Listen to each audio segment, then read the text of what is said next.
your identity is something that is huge. It's important. It's not something that you should take lightly.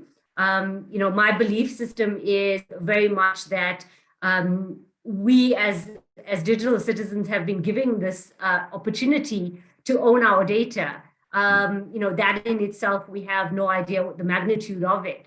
But in the same breath, don't do it just because everyone else is doing it. Don't do it just because you have to. And welcome to a brand new episode of Engatica's interview series. I'm your host, Jacob Ollinger, and we're delighted to have you join us today. And today we have Lavina Ramkissoon on the show. Did I say that right? It's almost right. So it's Lavina Ramkissoon. Lavina, okay. A true icon and trailblazer standing for the unification of the South African and African in general tech space. Welcome to the show. Thank you so very much. Awesome to be here. Yeah. The Engatica interview series is a powerhouse of insights from industry experts and influencers from around the world, a platform that provides the latest news on AI, automation, and technologies that will help you grow your business. Come be a part of our community, learn, share, and grow with us. So to kind of just jump right in, Lavina, how do you see AI shaping the fintech space for the next couple of years? And what are some of the key challenges that can be addressed with AI? Awesome. So that's quite a jam-packed question. So I want to break it up into little segments, right, if we could. So firstly, when we hear the word fintech, we kind of conjure up a vision amongst ourselves, of young professionals trading crypto, no longer stocks, pretty much also being able to transact without having to go and step into a physical bank, right? Mm-hmm. That's the kind of buzzword that or vision that we see for ourselves. When we hear the word AI, we kind of then get transported into things like algorithms that can pretty much do anything for us, a bit of robotics and somewhat of seamless engagements. That's the kind of key things that we think about, when we think of these words independently. But for me, very much around AI shaping fintech, it's going to definitely be around three different areas. One is around analytics and insights.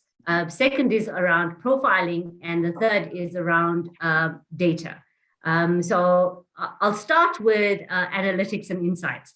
For me, it is one of the areas that is going to allow for quicker decision making. So, AI has the ability to give us as humans a lot more contextualized information at a much quicker and faster speed.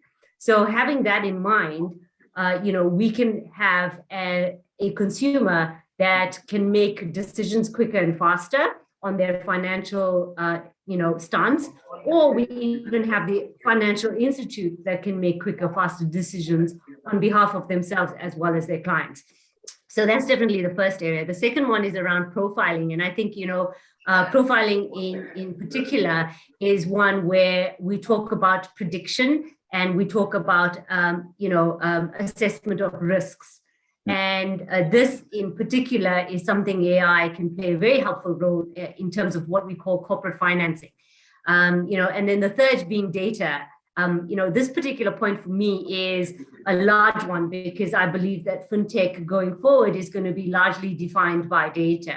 And what does this mean? It means that the real-time needs are going to be defined by the real-time wants, right? How does that matter to us as an ordinary citizen? This pretty much means that we're driving ourselves a lot into this interoperable world, right? Where a lot of transactions can happen almost seamlessly on the back end. So imagine purchasing something without having to go to any platform.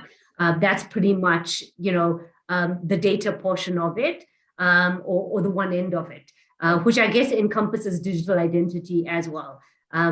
So to address that, I would say those are some of the sort of key factors in terms of shaping fintech. In terms of the challenges that you addressed, for me, it's definitely around digital identity. I think that is something that is largely undefined. We have some ideas of how we'd like to attempt it, but we don't have defined solutions as yet. Another area is the biasness that we talk about. The other area is around the ethical applications. And I guess for me, something that holds true, especially in terms of the developing countries, is something that we call digital apartheid. This is something where, the rate of adoption is happening tremendously in terms of tech, but there is also a large portion that do not have access, and that is somewhat being, unlooked at this point in time. So some big challenges and some big shaping opportunities as well.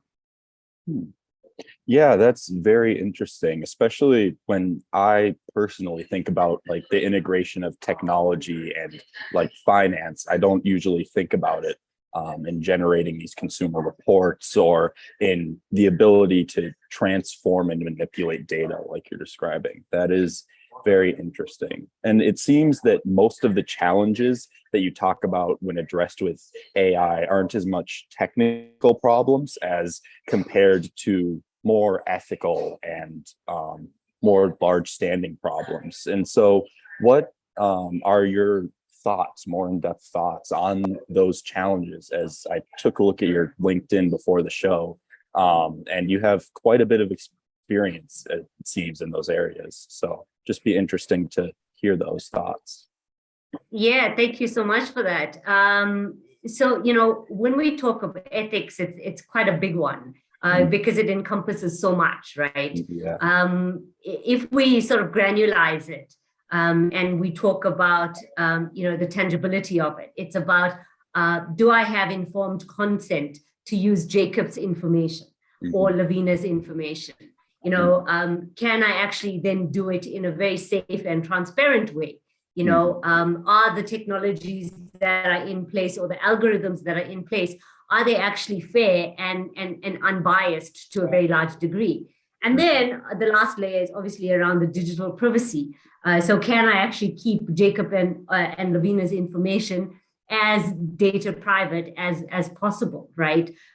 So, that's the general idea when we talk around, the ethics just in general. But when we have to apply it to the financial sector as such, this is where we start really talking about what happens to an African or someone in India that really has had very little credit history because they have been largely unbanked, right? So they have no formal sense of any history that binds them. However, they do utilize other digital sort of innovations that's happened, for example, the likes of mobile money. So, there is nothing to date that actually credit profiles someone or someone's behavior when it comes to mobile spending. So, there's those do's and don'ts that we talk about from an ethical point of view.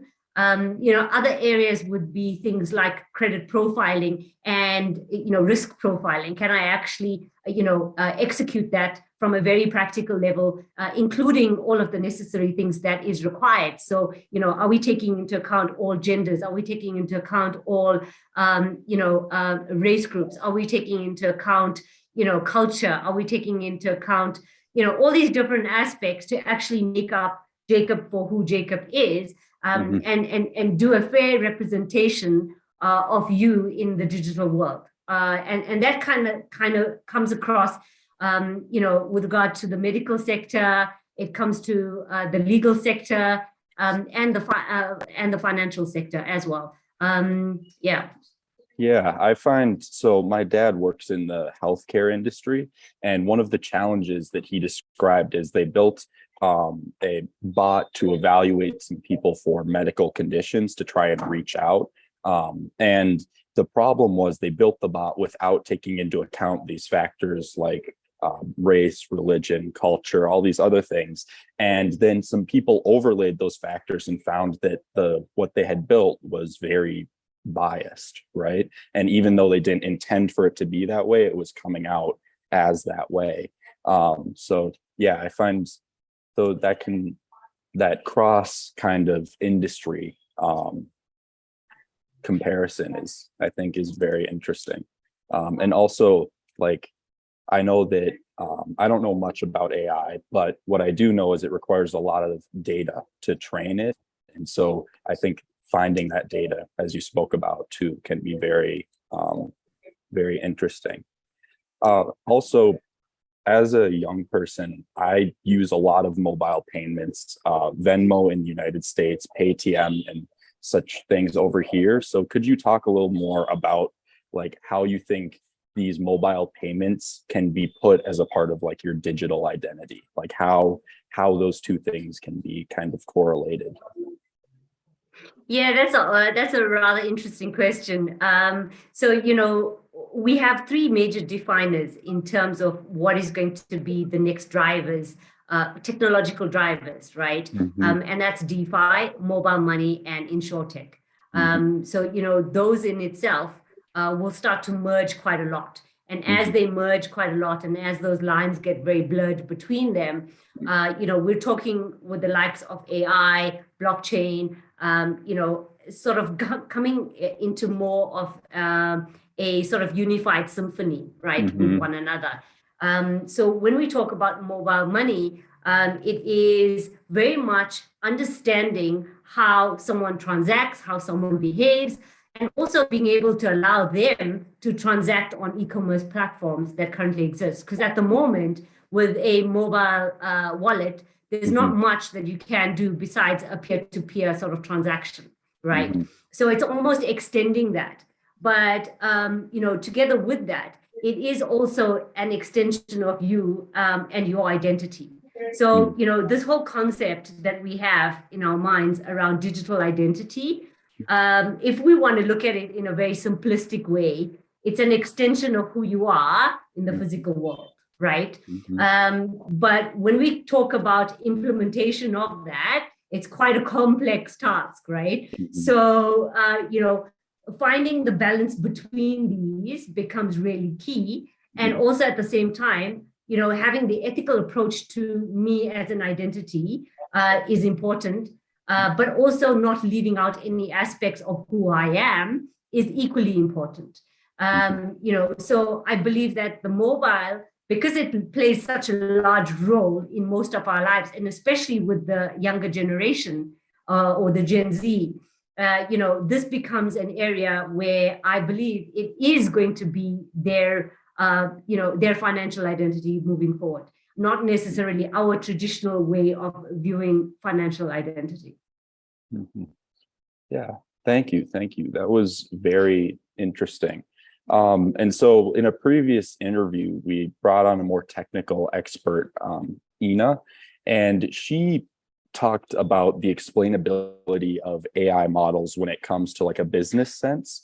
Um, but obviously your field is a little different from that. So could you explain how important the explainability of AI models is when it comes to deploying financial models in the modern world?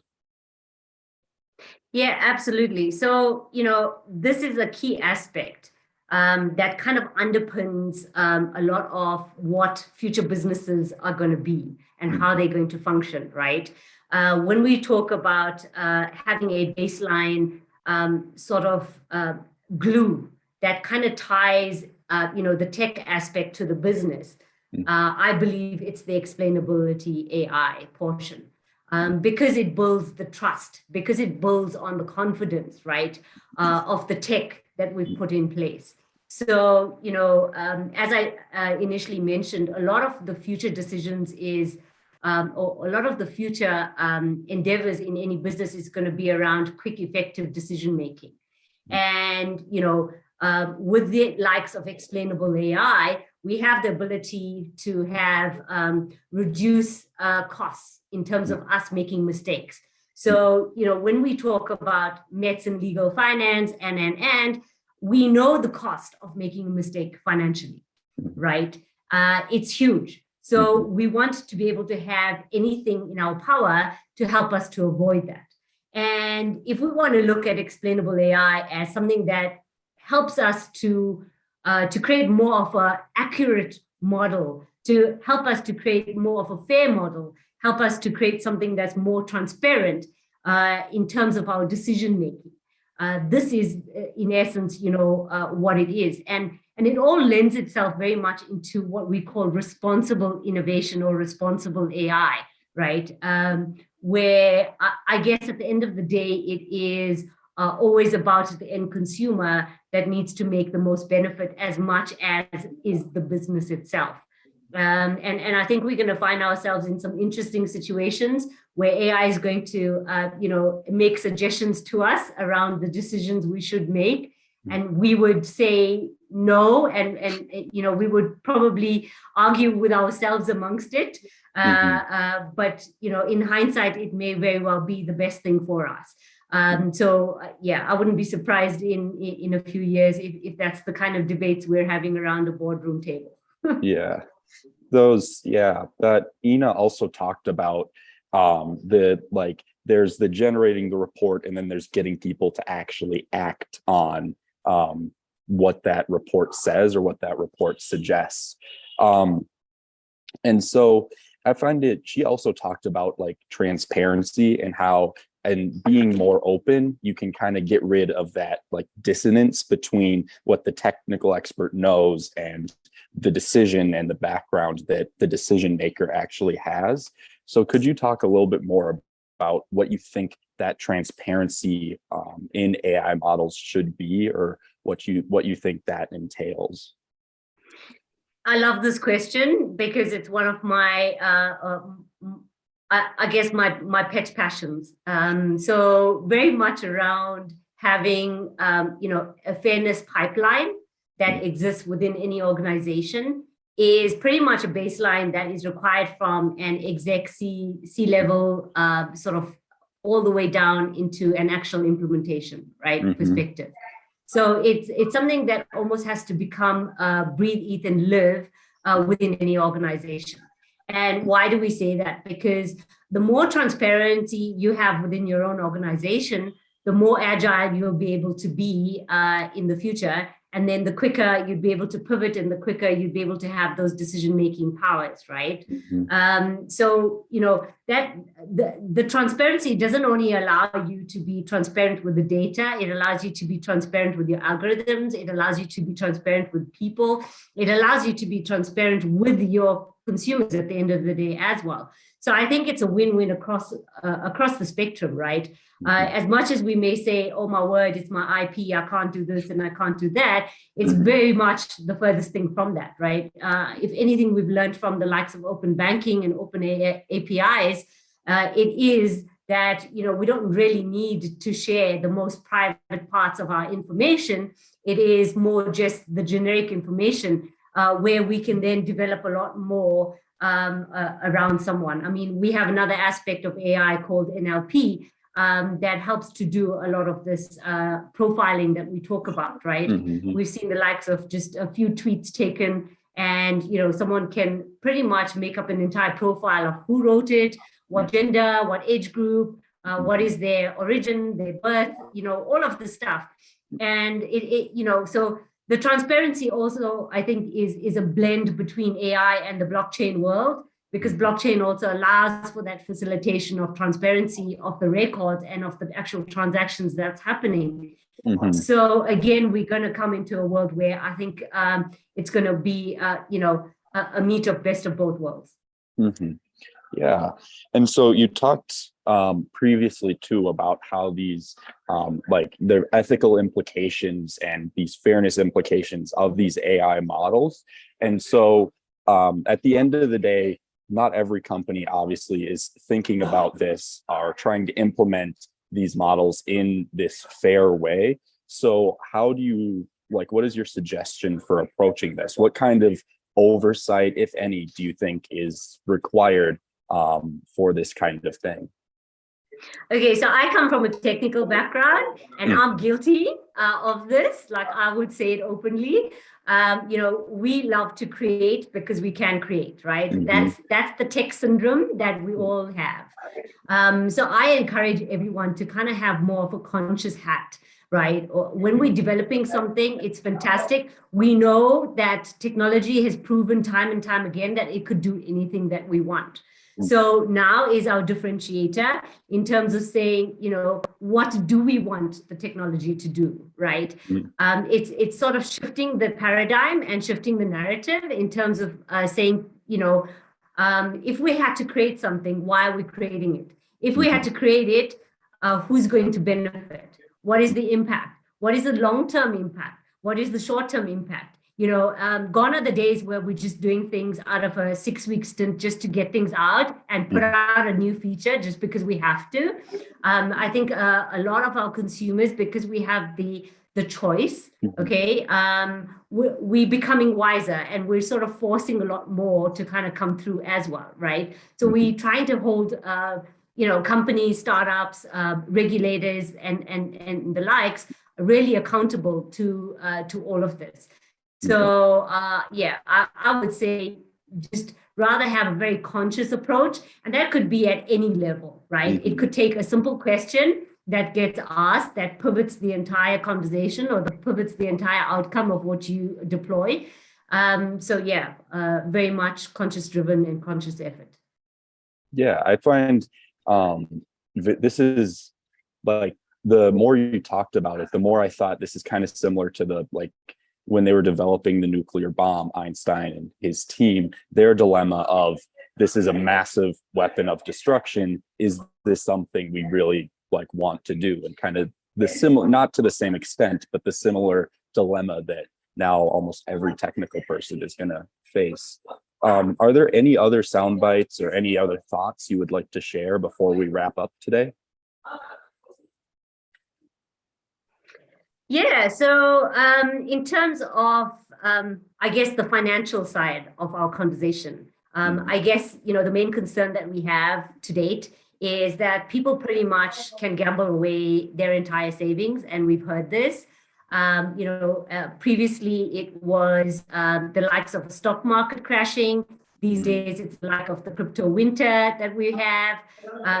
So I would say, again, revolve yourselves around a conscious decision and a conscious effort. So, be in the know, be in the now, really try to empower yourself with as much information and as much context as possible before engaging in any of these different areas.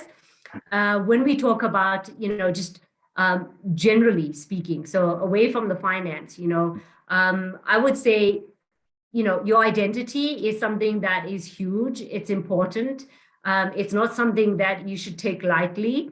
My belief system is very much that we as digital citizens have been given this opportunity to own our data. That in itself, we have no idea what the magnitude of it. But in the same breath, don't do it just because everyone else is doing it. Don't do it just because you have to. That is something I really would like to sort of leave behind as a parting thought. So, as we sort of evolve and as we sort of move towards this more conscious awareness amongst everyone in society and as us as humanity, AI is there, and AI is there to help us in terms of better decision making. It is there to help us to engage more efficiently, more seamlessly with the world and with each other. And, when we're creating these likes of AI, bear that in mind. Yes, it could be more, absolutely, but so could everything that we have around us. It could be more. It is about where we draw that moral line. It is where we draw our own line. So I'll just leave it there for now. Yeah. It was interesting hearing that. It's the same lessons that we've been trying to teach ourselves since we were kids, almost, kind of as just reminding ourselves of that connection and of applying that to what we do today. So thank you for coming on. For more content, subscribe to Engati and tap the bell icon to access exclusive content from thought leaders around the globe. Thank you for tuning in, and we'll see you with a new expert very soon.